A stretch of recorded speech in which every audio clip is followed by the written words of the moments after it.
નમસ્તે પ્રિય દર્શક મિત્રો, મારી આ યુટ્યુબ ચેનલમાં તમારું હાર્દિક સ્વાગત છે.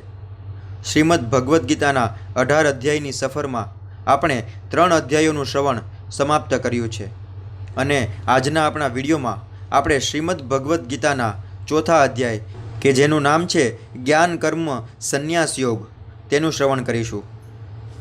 પુરુષોત્તમ પરમેશ્વર ભગવાન શ્રી કૃષ્ણે કહ્યું કે મેં આ અવિનાશી યોગના વિજ્ઞાનનો ઉપદેશ સૂર્યદેવ વિવસ્વાનને આપ્યો અને વિવસ્વાને માનવોના પિતા મનુને આ ઉપદેશ આપ્યો અને મનુએ વળી આ ઉપદેશ ઈક્ષ્વાકુને આપ્યો.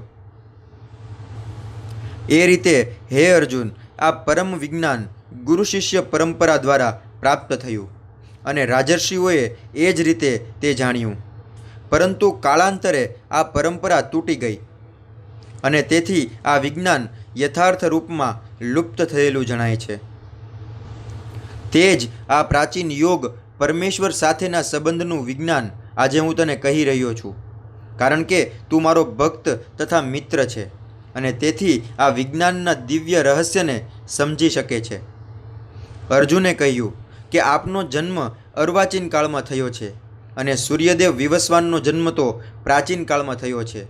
તો પછી હું કેવી રીતે સમજું કે પ્રાચીન કાળમાં આપે તેમને આ વિદ્યાનો ઉપદેશ આપ્યો હતો?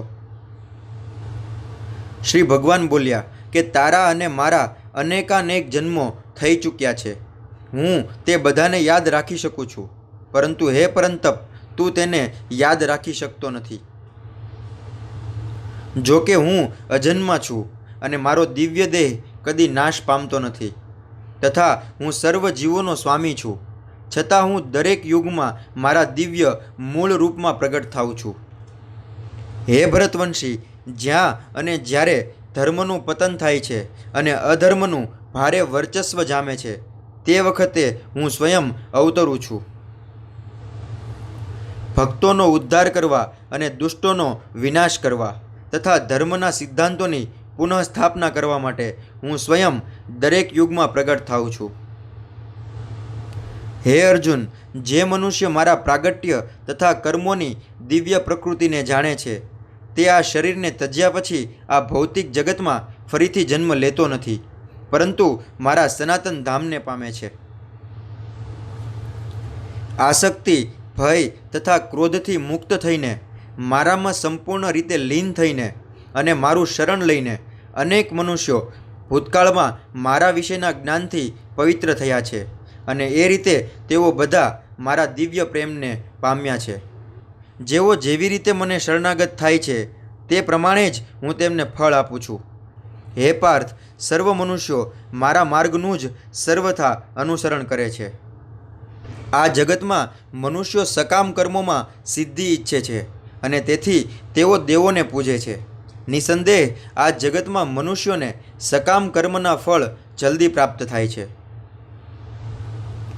ભૌતિક પ્રકૃતિના 3 ગુણો તથા તેમની સાથે સંકળાયેલા કર્માનુસાર માનવ સમાજના 4 વર્ણોની રચના મેં કરી છે. જો કે હું આ વ્યવસ્થાનો સ્રષ્ટા છું, તેમ છતાં અવિકારી હોવાથી હું અકર્તા છું એમ તું જાણ. મને કોઈ કર્મ પ્રભાવિત કરતું નથી અને મને કર્મના ફળની આકાંક્ષા પણ નથી. જે મનુષ્ય મારા વિશેના આ સત્યને જાણે છે તે પણ કર્મોના ફળ દ્વારા બદ્ધ થતો નથી.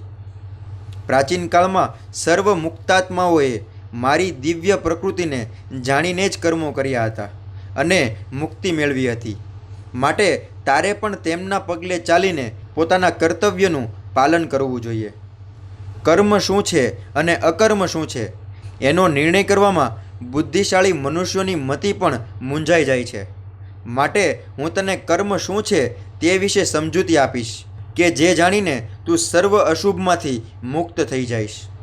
કર્મની આંટી ઘૂંટીને સમજવી ઘણી મુશ્કેલ હોય છે.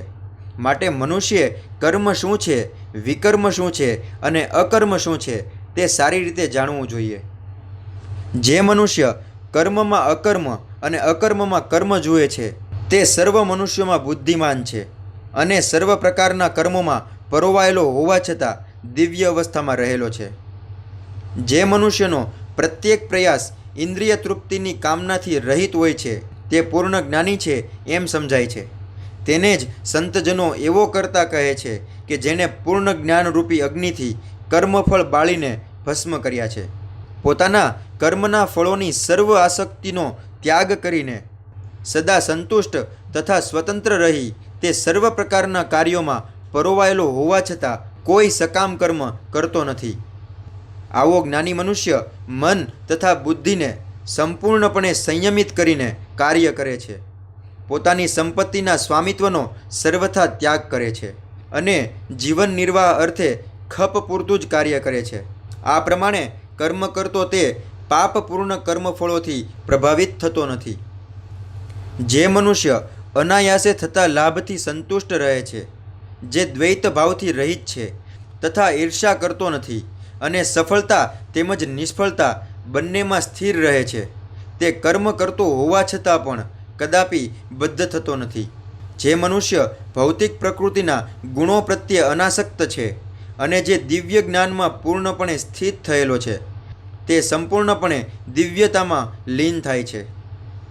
જે મનુષ્ય કૃષ્ણ ભાવના મૃતમાં પૂરેપૂરો તલ્લીન રહે છે, તેને પોતાના આધ્યાત્મિક યોગદાનને કારણે અવશ્ય ભગવદ્ ધામની પ્રાપ્તિ થાય છે. કારણ કે તેમાં હવન પણ બ્રહ્મ છે અને અર્પિત આહુતિ પણ બ્રહ્મરૂપે જ હોય છે.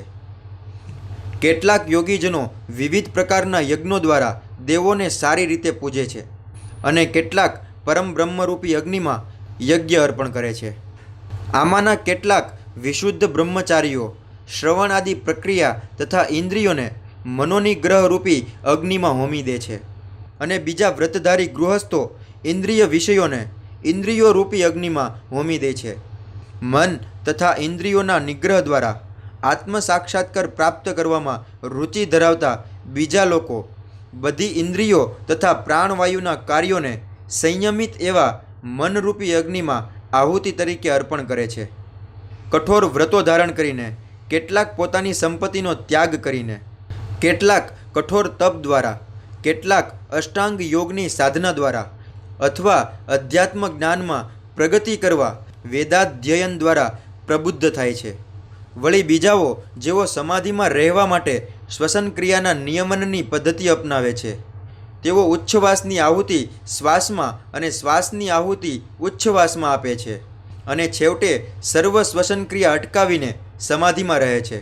તો વળી કેટલાક આહારને અંકુશમાં રાખીને પ્રાણોને પ્રાણમાં હોમે છે. યજ્ઞના અર્થને જાણનારા આ સર્વ યજ્ઞકર્તાઓ પાપ કર્મોમાંથી મુક્ત થઈ જાય છે અને યજ્ઞોના ફળરૂપી અમૃતનું આસ્વાદન કરીને પરમ દિવ્ય આકાશ પ્રતિ આગળ વધે છે. હે કુરુશ્રેષ્ઠ, યજ્ઞ વિના મનુષ્ય આ લોકમાં કે આ જીવનમાં કદાપી સુખપૂર્વક રહી શકતો નથી, તો પછી બીજા જન્મમાં કેવી રીતે રહી શકે? આ અનેક પ્રકારના યજ્ઞો વેદ સંમત છે અને આ સર્વ વિવિધ પ્રકારના કર્મોમાંથી ઉદ્ભવે છે. તેમને આ પ્રમાણે જાણીને તું મુક્ત થઈ જઈશ. હે શત્રુઓનું દમન કરનારા, દ્રવ્યમય યજ્ઞથી જ્ઞાન યજ્ઞ શ્રેષ્ઠ છે. હે પાર્થ, અંતે તો યજ્ઞરૂપે કરેલા સર્વ કર્મો દિવ્ય જ્ઞાનમાં જ પરિણમે છે. સદ્ગુરુને શરણે જઈને સત્યને જાણવાનો પ્રયાસ કર.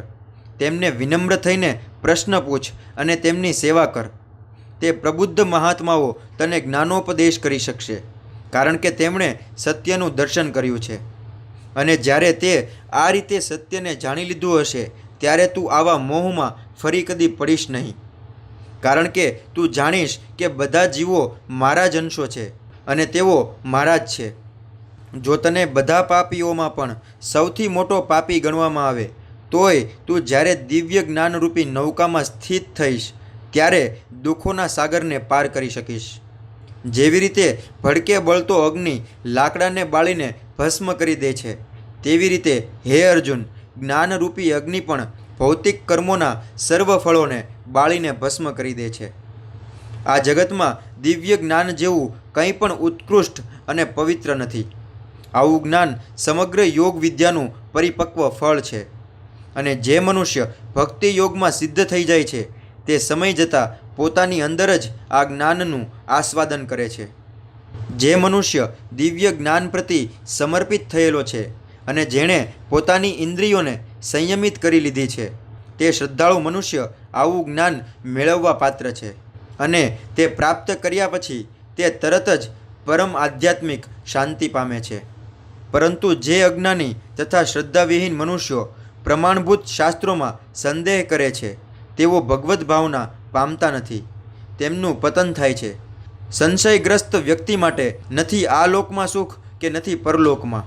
હે ધનંજય, જે મનુષ્ય પોતાના કર્મના ફળોનો પરિત્યાગ કરીને ભક્તિ યોગમાં કર્મ કરે છે અને જેના સંશયો દિવ્ય જ્ઞાન દ્વારા નષ્ટ થયા છે તે વાસ્તવમાં સ્વરૂપમાં સ્થિત હોય છે.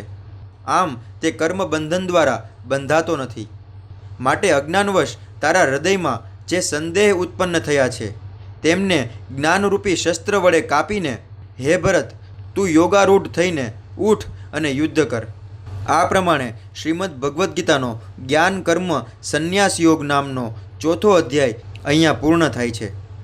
દર્શક મિત્રો, જો તમને આ વિડીયો પસંદ આવ્યો હોય તો લાઈક, શેર અને કમેન્ટ જરૂરથી કરજો અને મારી આ ચેનલને સબસ્ક્રાઈબ પણ અવશ્ય કરજો. ફરી મળશું આપણે શ્રીમદ્ ભગવદ્ ગીતાના 5મા અધ્યાય સાથે. ત્યાં સુધી નમસ્તે.